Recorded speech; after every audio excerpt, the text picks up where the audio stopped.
So people all around the state, they raise animals, they have contests, and then the winners, they all come to the state fair, and they have the final contest at the end of the summer. See the best horses, the best animals that they're being raised, sheep, pigs, I don't know, all the things people raise on farms. The problem with the state fair is I've never really been on a farm, and I've never really known people who were on farms. I grew up in cities. And so I go to Iowa, and they're talking about this state fair and how great this thing is. And there's a book out, it's called 1,000 Things to Do Before You Die. It's basically a bucket list for everybody. And around, I don't know what it is exactly, I think it's around item number 796, it says, go to the Iowa State Fair. So that's what I was hearing about, is the Iowa State Fair, how great it is. And so I thought, well, I got to go to this thing. And so I went. And I didn't really get it.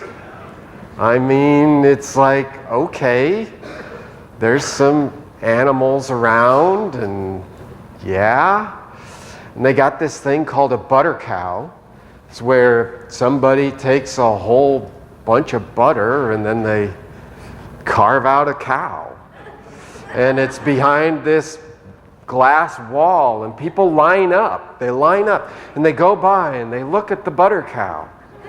And it's got a name, you know, it's like it's telling you what kind of cow. And I go up to it, and I don't need to get in the line. I mean, I can stand back and see the thing, you know, around the people. There it is behind the glass, and tells me it's some kind of cow. And I go, well, yeah, it looks like a cow to me.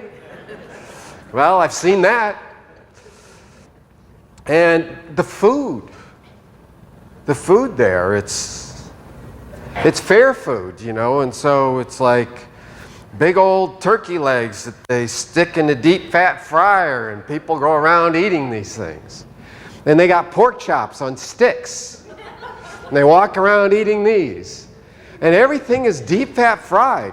They take Oreos, they dip them in batter, and they deep fat fry them and hand them to you on a stick. They do the same thing with Twinkies.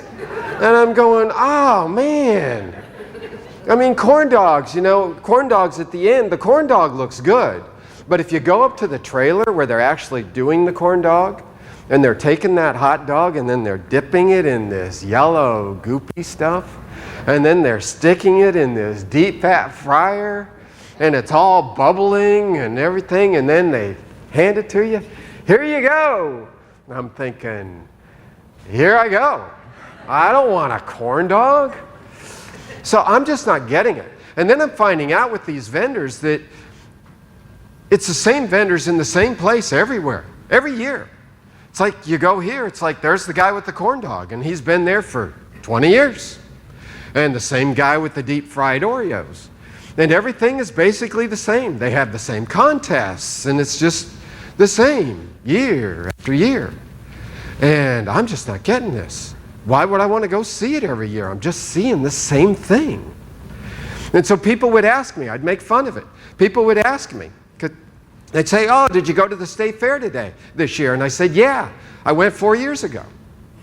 And they go, no, did you go this year? And I'd say, yeah, I went 4 years ago. It's the same thing. And then they,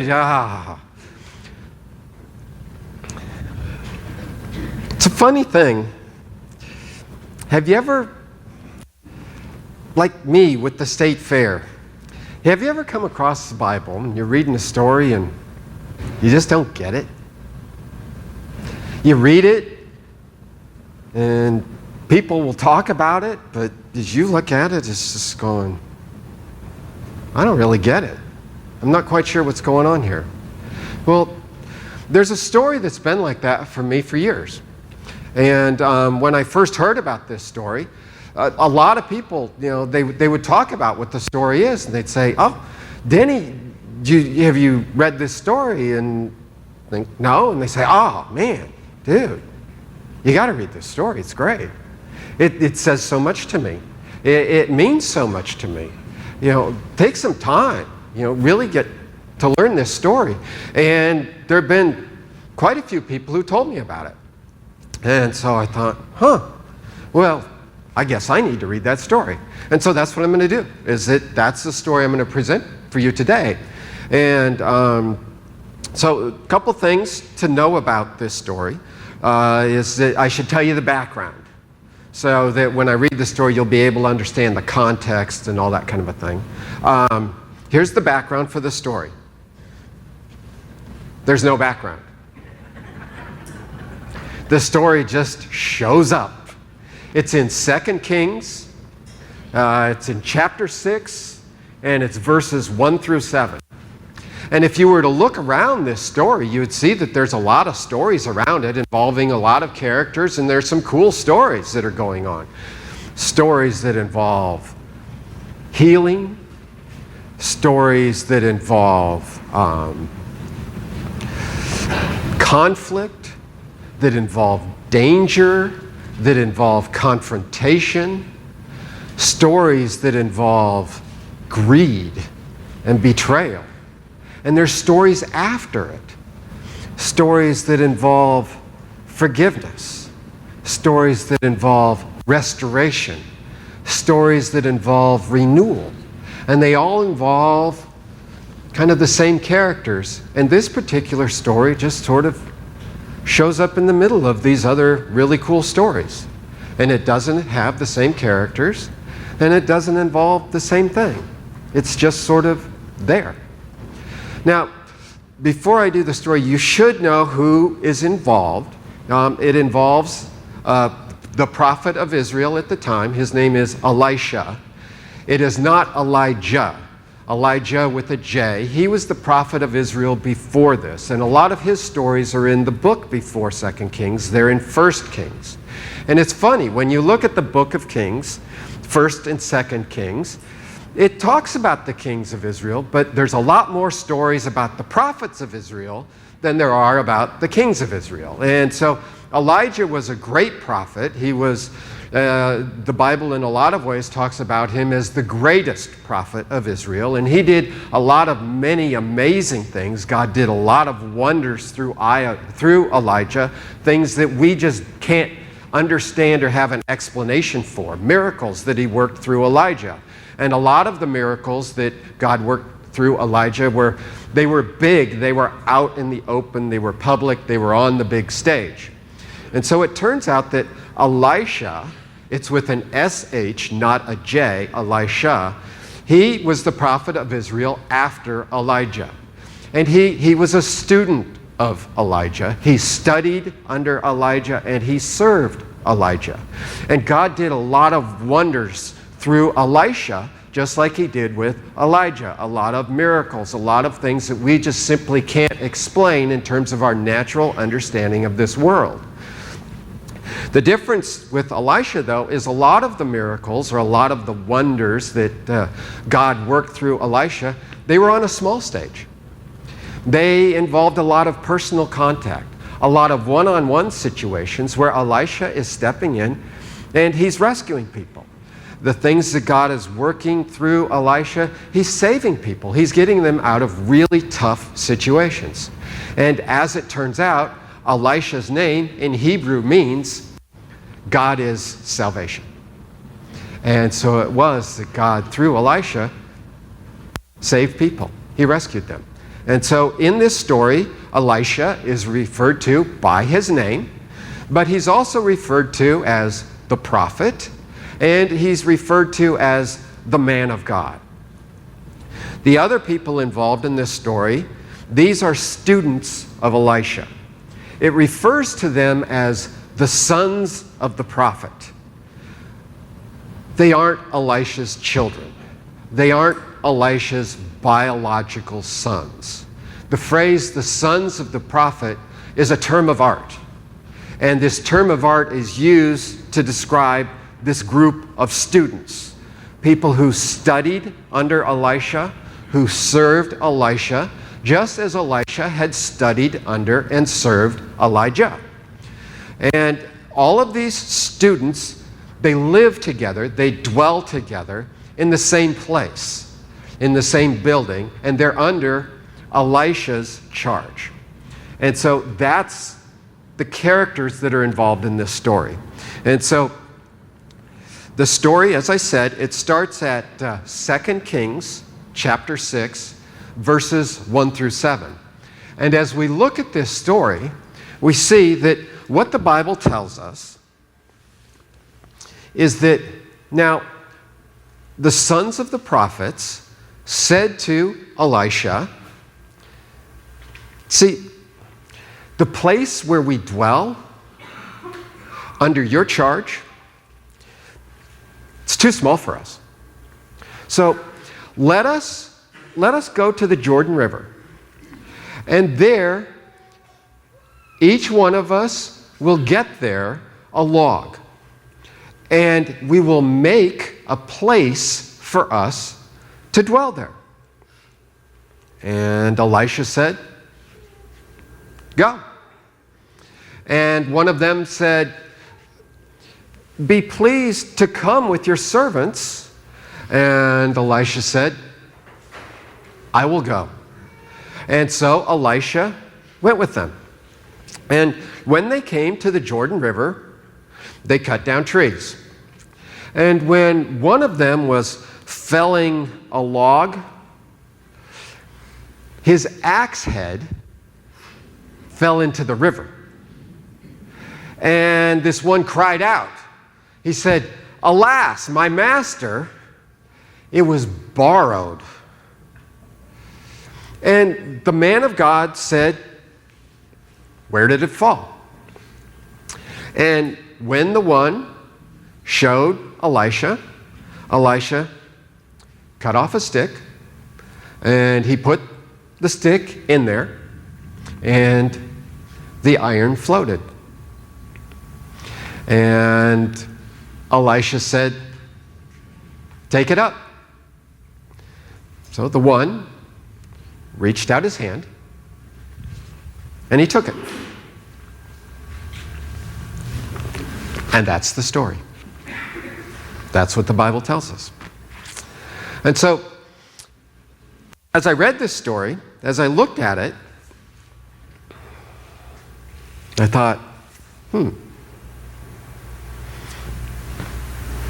why are people excited about this story? I didn't really get it. I mean, I get it. The axe head floats. You know, it's iron. It's heavy. Axe heads don't float. They sink. They sink all the way down to the bottom of the river. And so God worked through Elisha, and the axe head floated. And it's a good thing, because the student had borrowed the axe. And so now the student gets to get the axe head back, and he doesn't have to face the humiliation of going back to the owner and say, I lost your axe. It would have been expensive for the student. It's iron. Iron in these days was expensive. Okay, I get it. Elisha bailed the student out. But the rest of the story, I mean, it's kind of boring.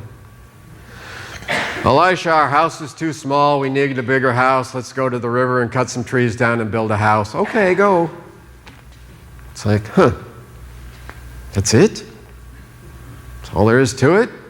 And then start thinking about it. Yeah, you know, I see this wonder that God has done through Elisha, but to be honest, there's a lot of stories in the Bible where God does miraculous things through people.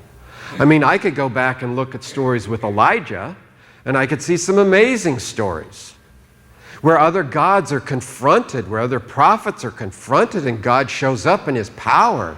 There's stories with Jesus where people are healed, where people are raised from the dead, where people are fed with almost no food at all. There are stories where armies are defeated, where God is victorious. There are all kinds of wonders that God does through people, and all kinds of stories throughout the Bible. Even Elisha himself has some pretty amazing stories where God has done powerful things through Elisha. And so if I look at this particular wonder, this particular miracle, making an axe head float on the river, if I'm ranking the list of miracles, this one's going to kind of go down near the bottom. I really don't think that this particular miracle is going to make my book of 1,000 things you need to read before you die. I'm just not getting it. And so that starts me to think. It's like, well, I'm not getting it, so why does everybody else get it? What are they seeing in it? And when this story was pointed out to me, I'd been reading the Bible and studying the Bible for over 30 years. And so sure, when I first started reading the Bible and becoming acquainted with it, there were lots of stories that I didn't understand. There were lots of things that I needed to talk to people about and try to figure out, okay, now what's happening here? I kind of get the storyline, but I really don't understand the significance. What's this telling about God? What's going on with these people? But it had been over 30 years now. I mean, I was way past that. And so there's a side to me, as I'm not being able to really see what's going on with this story, where my pride's kind of wounded a little bit. I'm kind of offended. It's like, well, I've been studying the Bible long enough. I should be able to read this. I should be able to get this. I know what the Bible says. What's going on? I don't get it. How do they get it? But at the same side, the opposite is going on too. It isn't about pride. It's about insecurity. It's like, well, I've been studying and reading the Bible for 30 years. And so here's a story that's out there, and people are saying, I really like this story. I get so much out of it. And I'm looking at it and I'm going, I don't get it. It's not making sense to me. Why am I not getting it? What am I doing wrong here? What's wrong with me? And I was sensing frustration with this story, kind of like my frustration with the Iowa State Fair.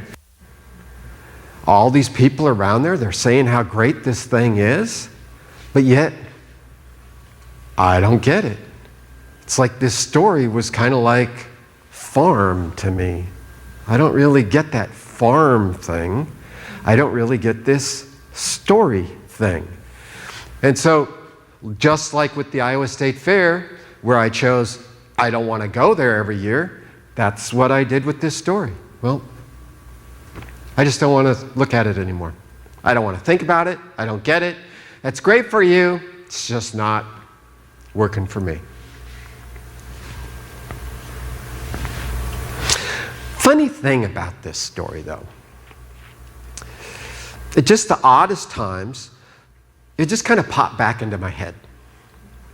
And the idea that I didn't get this story, that I was having a problem with this story, that other people did get it and really loved this story, it just popped into my head.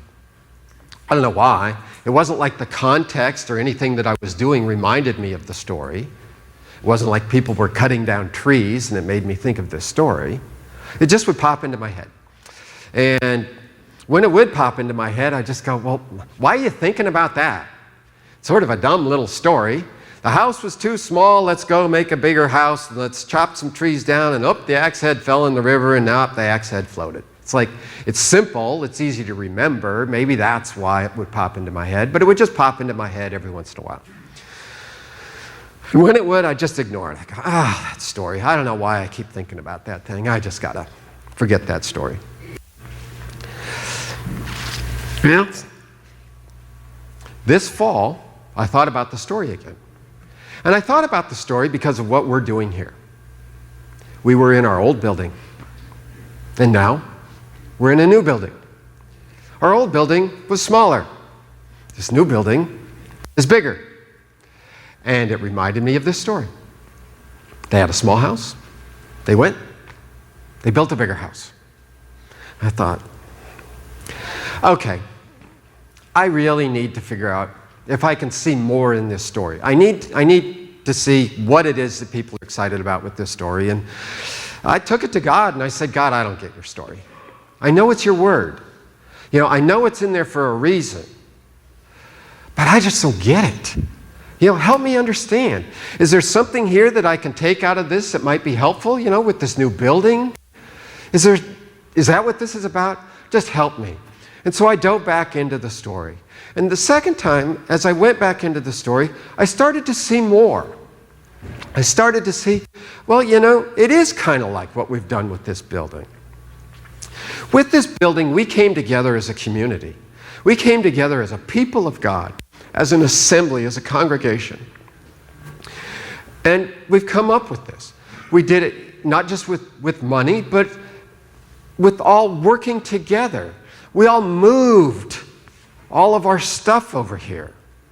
We had trucks, we had pickups, we had people working and bringing things over here all day long, carrying things. We all came together.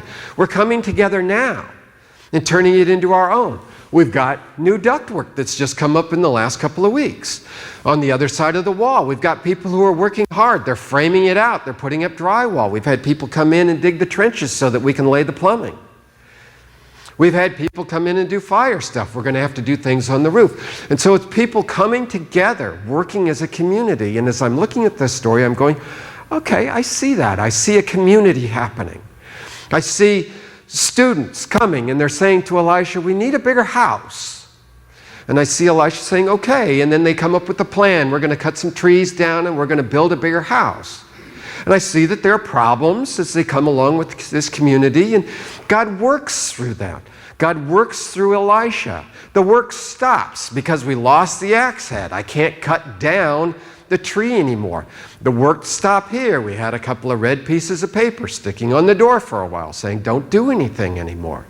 Well, just like that, God came along, the axe head was raised, we got the problem solved, there's no more red pieces of paper on the doors, things can go on, we can carry on. So I thought, okay, there's a community aspect to this story. There's something there that I hadn't seen before. That's good, but I don't know, is that really what made everybody so excited about this story? We're a community. We have roles, we know how to work together, and we can go about doing what it is that God wants us to do. We can go about fulfilling God's plans. So, all right, that's good, but well, as it turned out, someone who had told me about this story, who had said, this story means so much to me, I happened to be able to talk to him.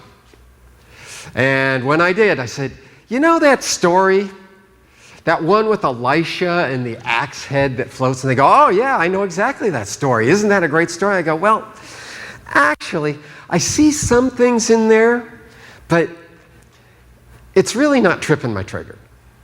It's just not working for me. And they said to me, Denny, dude, let me tell you about this story. Look at the beginning of this story.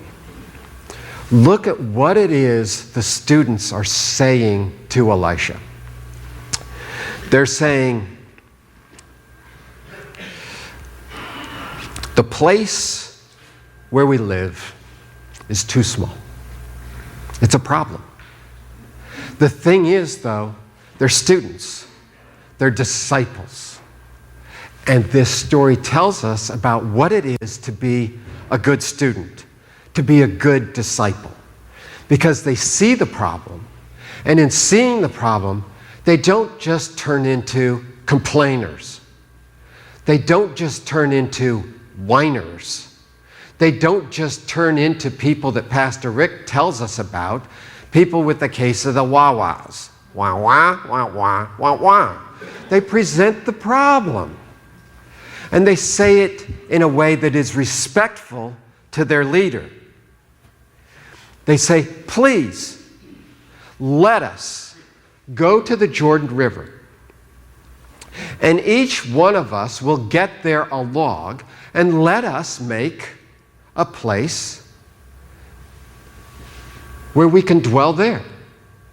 They're asking for his permission. They aren't threatening him. They aren't saying to him, this is a problem. You should have seen this problem. If you don't do something about this problem, I'm out of here. They're being good disciples. They're being good students. This is a story about discipleship.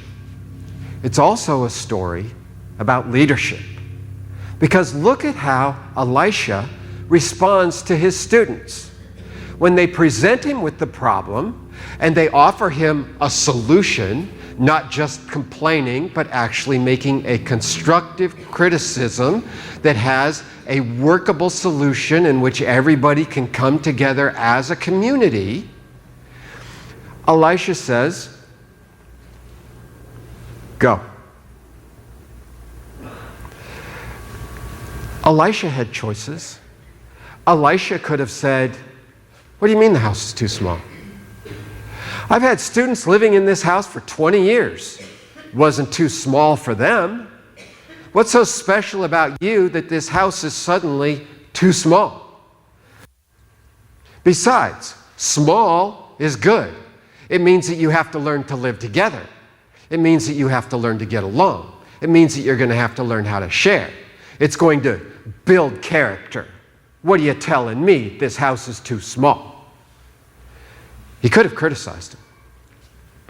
Or he could have said, okay, go, but you got to realize what you're getting into. He could have taken control. First of all, do you really know that there's going to be enough trees at the Jordan River? Have you picked the right spot? Well, let me go there and I'll find the right spot for you. I'll make sure that there's enough trees. And do you know how many trees you're supposed to cut down? I mean, we're talking about building a big house here. I've got a big house for you, it is, and you're saying that that's too small. Well, this house has got to be a lot bigger. So you got to have a lot of trees. And I hope that you pick the right spot. Because you got to understand, when it comes to real estate, location is everything. And so you've got to have the right location. And you better have the right foundation. You got to make sure that this thing is level. Because I don't want this house being built and then a year later, because it's all wobbly and everything, the whole thing is crashing down. And you better know how to attach these logs. Do you know how to chisel the logs out so that they fit together and it's firm? I need to tell you, this is the way you have to do it. And I'm going to make sure you're doing it right. And I'm taking control of this puppy because I do not trust you. But he didn't do that. This is a story about leadership. It's a story where Elisha says, go. And in saying go, he's saying, it's a good idea. I agree with you. I trust you. And I am empowering you to go do it. I'm giving you the freedom to go do it. And the cool thing is that even though Elisha said go, one of his students turns to him and says, well, be pleased to come with your servants. We just don't want to go. We aren't just running away. We aren't saying, oh man, I'm so glad I'm out from under that guy's thumb. We're saying, come with us. Come on. Be a part of it. And Elisha says, yeah, I will go. And so when they get there, they start carrying out the plan. They get to the Jordan River and they start cutting down the trees. And so as I'm talking and this person is explaining this story to me, it's starting to open up. And I'm going, whoa. I guess I really was missing some things. And this person continues to tell me about this story. And then when they get to the Jordan River, there's a problem. Okay? The axe head falls off. And here again, look how Elisha treats the student. First of all, the student is continuing to be a good disciple. There's a problem. I messed up.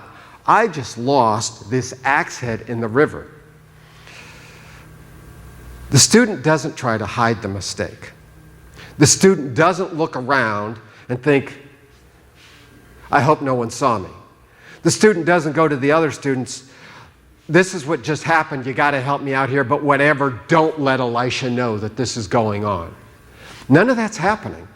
The student cries out, alas, my master, straight to Elisha, I messed up. It was borrowed.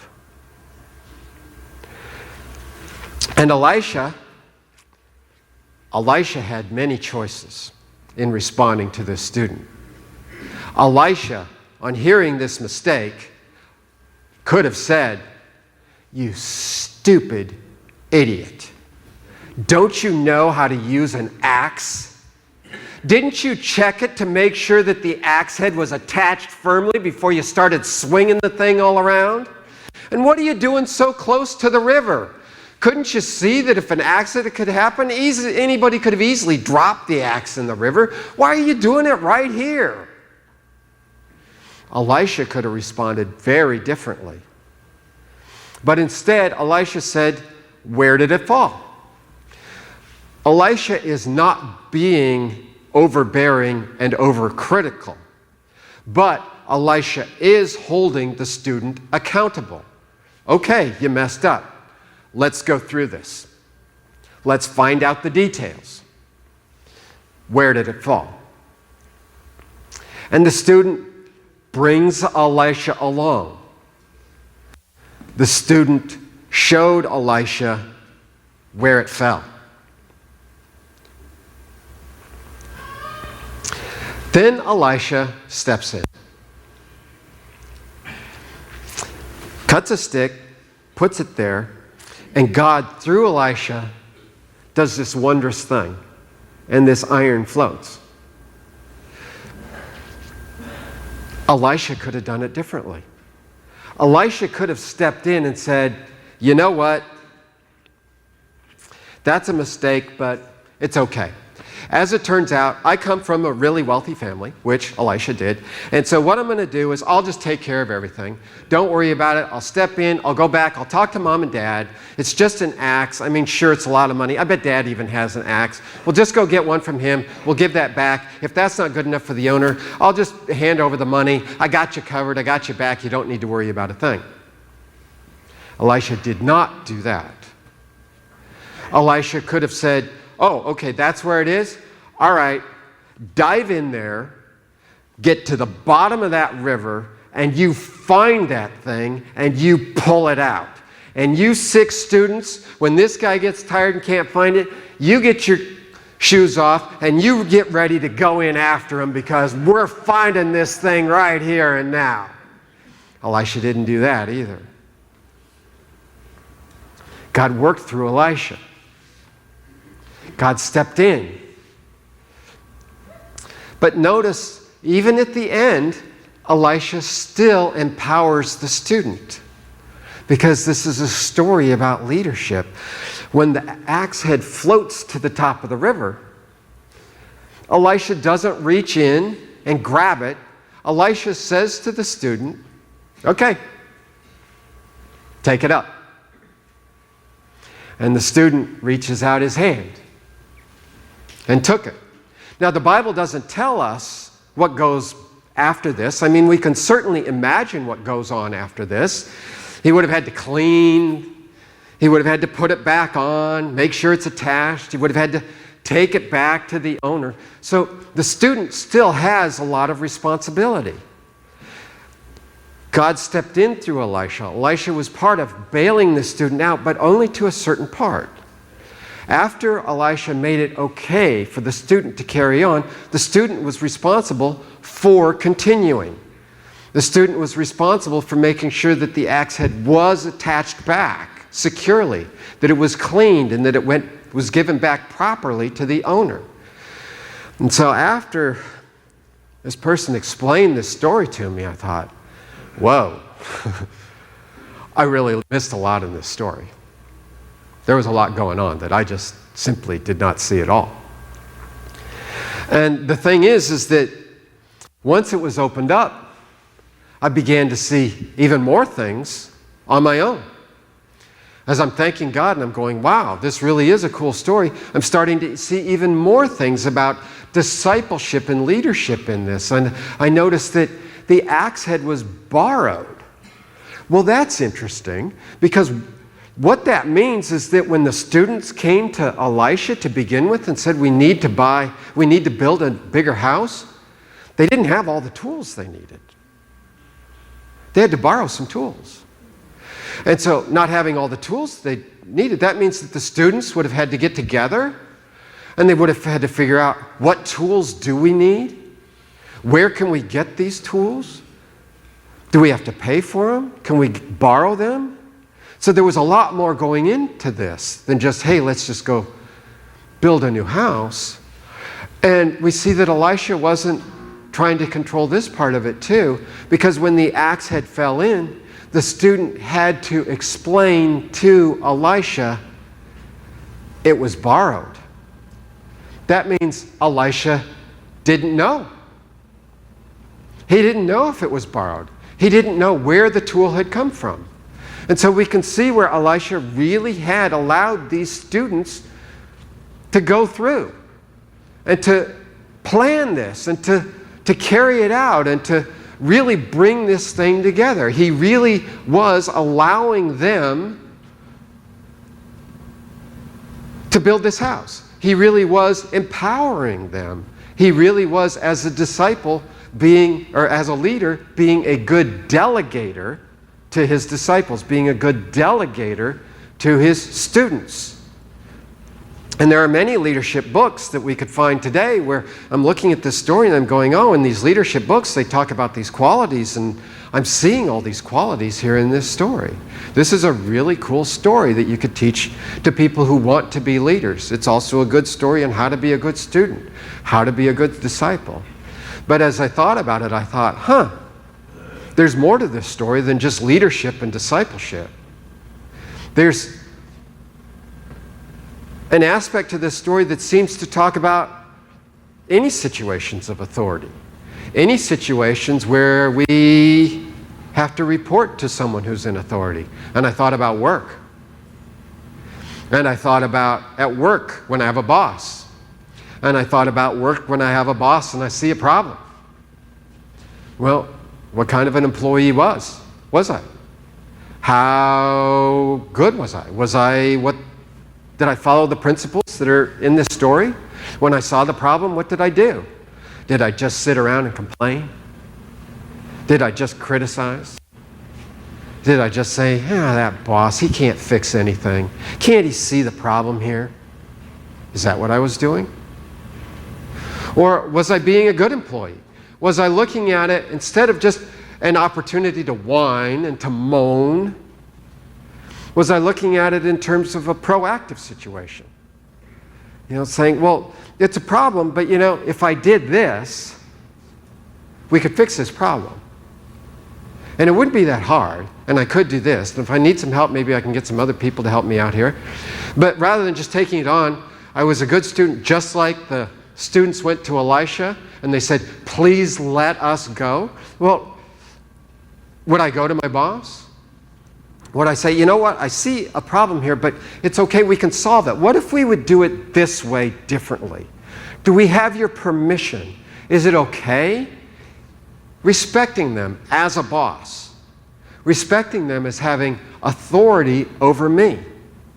There's something there that we can learn about the workplace. We can learn about being good employees. Now, there's no guarantee that our boss is going to be like Elisha. There's no guarantee that our boss is going to be a good boss and empower us or respond to us in the way that Elisha did. But at least there's an example there of, as an employee, this might be a way of how to be a good employee. But then, as I looked at it even more, it's not just at work. This stuff also applies to home.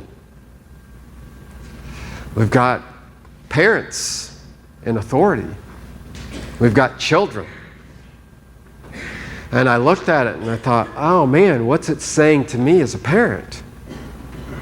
What's it saying to me about the way that I parent my children? Now, I know, trust me, I know, every kid is different. And parents know their children better than anyone else. And all situations are going to call for all different kinds of ways in which a parent needs to teach their children and respond to them. And there's no way in the world that the Bible would ever say to us, oh, one size fits all. If you do this every single time with every single child in every single situation, it's always going to work out. There's no way that that's what this is. But there is a principle here. there is a way in which to approach this as parents, especially when we're dealing with kids and we're trying to give them the opportunity to grow, trying to give them the opportunity to become responsible, trying to give them the opportunity to actually go out on their own, to leave the nest, and to become effective adults. And I'm looking at this and I'm going, boy, did I make the choices that Elisha made? If they came to me with a problem and they had a solution that was workable, did I just yell at them? What are you thinking? Have you lost your mind? Why do you want to do that? Put up with it. It's good enough. Learn to deal with it. Did I do what our culture talks about as prevalent in our society today? Did I become a helicopter parent? Someone who's swooping in and soaring over the situation, watching every little thing that's being done, making sure every little thing is done just the right way, just the way I want it. Oh, don't do that. That's going to run there. Can't you see that would be wrong? Oh, you better do it this way. Here, let me do it for you. Oh, what about that? You're doing that. Oh, no. We're just swooping in all over, micromanaging our children. That isn't what Elisha did here. Elisha said, go. Elisha gave room to his students to fail. And in fact, the students failed. A borrowed axe broke and the axe head fell in the river. They failed. Work stopped. The tree didn't get cut down while the axe head is sitting there at the bottom of the river. Elisha gave his students room to fail. Have I given my kids room to fail? Have I given them the opportunity to show me that, Dad, we can do this? Just trust us. It may not look right to you, but I got this. Let me try it out. I think it's going to be okay. As a parent, have I done that? And as I began to think about it even more, it's not just positions of authority. It seems to be all relationships. Because how many times do we get in relationships, maybe with our friends, with our family? We don't have authority over them, but we try to control them. We don't like what they're doing, and we try to manipulate them in a way to do it the way that we want them to do it. We don't like what they're thinking, so we try to convince them to think differently. And I'm looking at this and I'm going, there's a principle here that isn't something that we talk about very often. It's this idea of free will. God made us with a free will. And when we talk about free will, we always talk about it in terms of a vertical relationship. We talk about it in terms of, well, God gave us all a free will. So in this vertical relationship, God is not going to force someone to believe in Him. He gave them a free will to choose whether or not they want to believe in Him. Even if it breaks our heart that someone that we love isn't having the kind of faith in God that we would like for them to have, God gave them a free will, and they're free between them and God to exercise that will. We understand it vertically.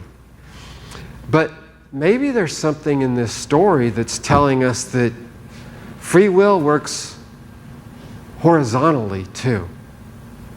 Just like God gave us a free will so that He doesn't force us to believe in Him, maybe we need to respect the free will that God gave other people. And they're not always going to see things the way that we see things. They're not always going to do things the way that we would like them to do it, but that's the way God made them. They have that choice. And so perhaps in this story, there's something that is teaching us about how we're supposed to get along with each other, about how we shouldn't be stepping in and trying to control what everybody's feeling, what everybody's doing. And the funny thing is that once this story was opened up for me, by being able to talk to this person who saw so much in this story about leadership and discipleship, I started to see so much more in it. And I started to see so much more in it that applied to me, that was meaningful to me personally. And this story started to become my own. And it's sort of the way the Iowa State Fair worked out for me. Because even though it's just farm, and I'm the little city boy who doesn't get farm, funny thing happened is that in Iowa, I met someone. And her name was Sandra. And when we first started dating, as it turns out, Sandra says to me, "I like the Iowa State Fair." And we started dating in August when the Iowa State Fair was going on. And Sandra said, "Let's go to the Iowa State Fair." I wanted to go out with this woman. I'm not going to sit there and go, "Yeah, I already been to the state fair. I went 4 years ago. Ha, ha, ha." So I go, "Okay, sure, let's go." As we went, she could tell me why she liked it. And I could see that there's a lot of people that come to this fair. Over 1 million people every year. In Iowa, to have 1 million people come to one event over 10 days, that's a big deal. That's 100,000 people a day. I love to watch people. Sandra loves to watch people. We could sit there and just watch all these people. And I thought, this is really cool. And sure, we both spent about 2 minutes at the Butter Cow. But if you keep walking on down, there's an actual real cow. And I make fun of it. I call it the biggest cow in the world. Actually, it's only the biggest cow in Iowa that year. And every year they come up with some cow that weighs over 1,600 pounds. This thing is huge. How do you get a cow so big? And then they've got a pig. The biggest pig in Iowa for the year. The pig is like 1,300 pounds. I've never seen a pig so big in all my life. And every year it's a different cow and it's a different pig. And hey, that's kind of cool. And they've got shows there. They've got free shows. They've got music. I love music. Lots of local bands would go there and they'd play for free. They'd even be able to bring in other people that you'd heard of, or at least that I'd heard of. I saw Joan Jett there for free. I mean, that was cool. I like Joan Jett. She rocks. I like that.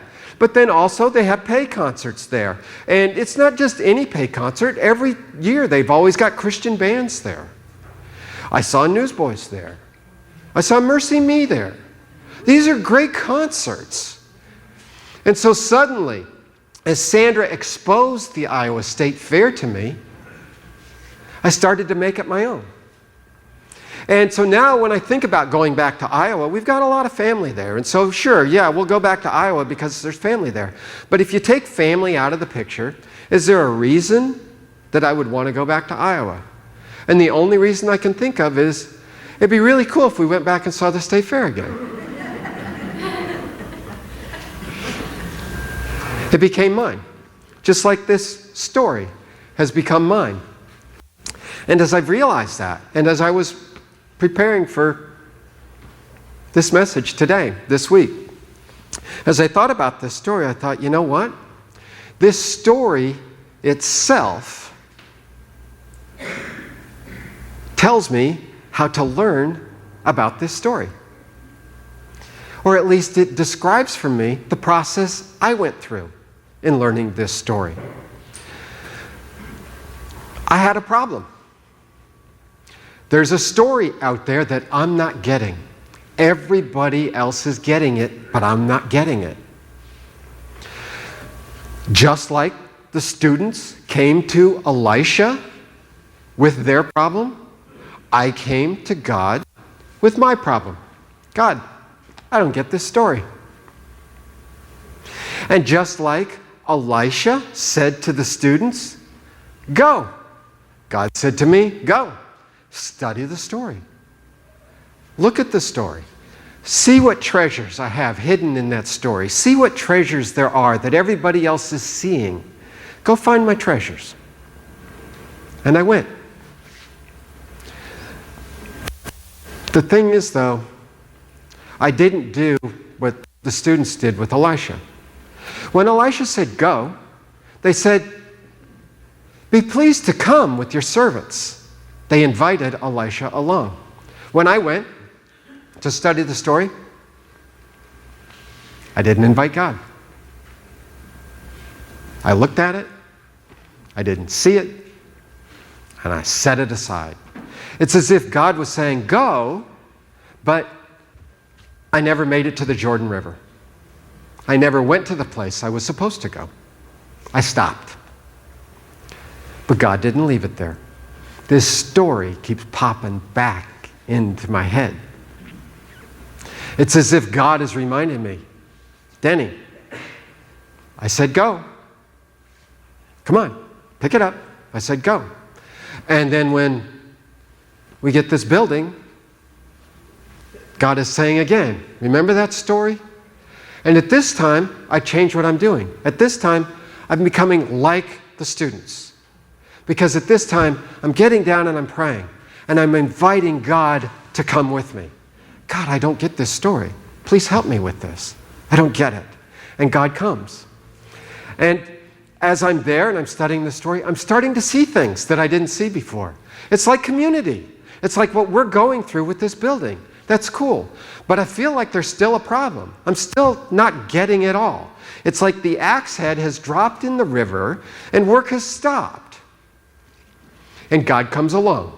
And it's a small wonder. And sure, I ran into somebody. We run into people every single day. God does all kinds of small wonders that we don't have to explain in terms of miracles, in terms of axe heads floating. But it's still God working. It's tiny, small wonders that occur in our lives where things are coming together, where things are working together for the good for those who are called according to His plan. It's things that are happening. And I was able to talk to this person. God provided me a way to see this story in a way I hadn't seen. And suddenly it's opening up. The axe head is floating. And as it floats, I'm reaching down and I'm picking it up. And I'm cleaning it off and I'm reattaching it to the axe handle. And I'm able to return it to its owner because I'm seeing in it not just the leadership and the discipleship, but I'm seeing in it how it applies at work. I'm seeing in it how it applies at home. I'm seeing in it how it applies in just my daily relationships.